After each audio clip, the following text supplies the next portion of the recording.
Muy buenas, collaces y collacios. Aquí entamamos un nuevo directo en Alderiques. Como os anunciamos en nuestras redes sociales, hoy vamos a hablar de un libro pero interesante, un libro que tiene el título de No hay país, y el que lo escribe el periodista Xuan Cándano, que ya nos atiende en directo en Twitch. Xuan, ¿cómo estás? Muy buenas. Muy bien, ¿vosotros?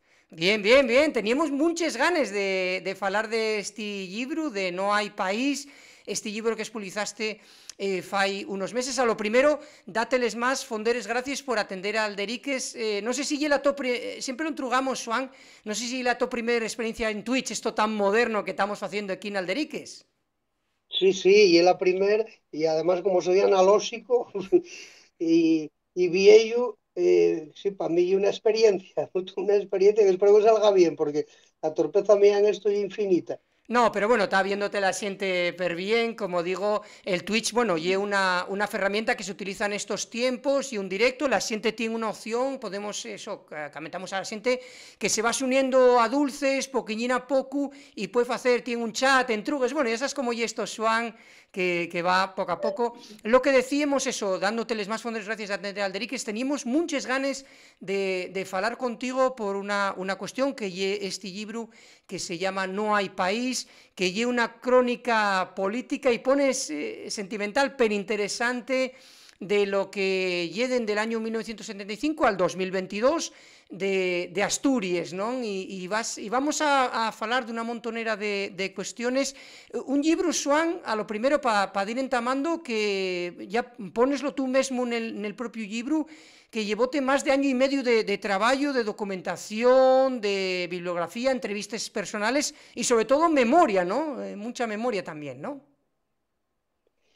Sí, porque muchas de las cuestiones que ahí aparecen, buena parte de la narración, tiene incluso que ver con mi propia biografía, porque claro, yo empecé a trabajar exactamente en el año 81. Yo estuve en la facultad en Madrid, en periodismo, en la Facultad de Ciencias de la Información, del 76 al 81.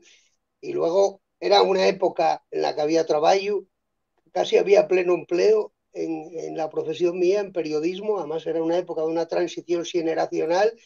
Y yo inmediatamente al acabar en la facultad empecé a trabajar. Y claro, el libro va de la muerte de Franco, del tardofranquismo, a el 2022, al año pasado, en la siguiente edición, ¿qué tal caer? Va a tardar. La tercera edición igual llegamos al 2023, igual estiramos un poco. Y claro, muchas de las cosas que cuento fueron experiencias personales, fui testigo directo por periodista de Abezu, y otras veces fui hasta protagonista, aunque bueno, ahí sí que lo disimulo en la narración porque nunca aparezco yo en primera persona. Pero sí, aparte lo que contaba, sí, fue como un año y medio de entrevistas personales fueron casi 100, y sí, hay muchas lecturas. Y luego también, sobre todo, centrar la cabeza. Yo sí tenía Claro. una idea de Asturias en la cabeza, una idea de este periodo, del 75 al 22 hasta Anguaño, y era cuestión de, como en cualquier trabajo periodístico, centrar un poco la cabeza y dar ahí orden, concierto y atractivo a la narración. Claro, porque aparte de lo que decimos, el libro yeper interesante, vamos a ir porque como yo un relato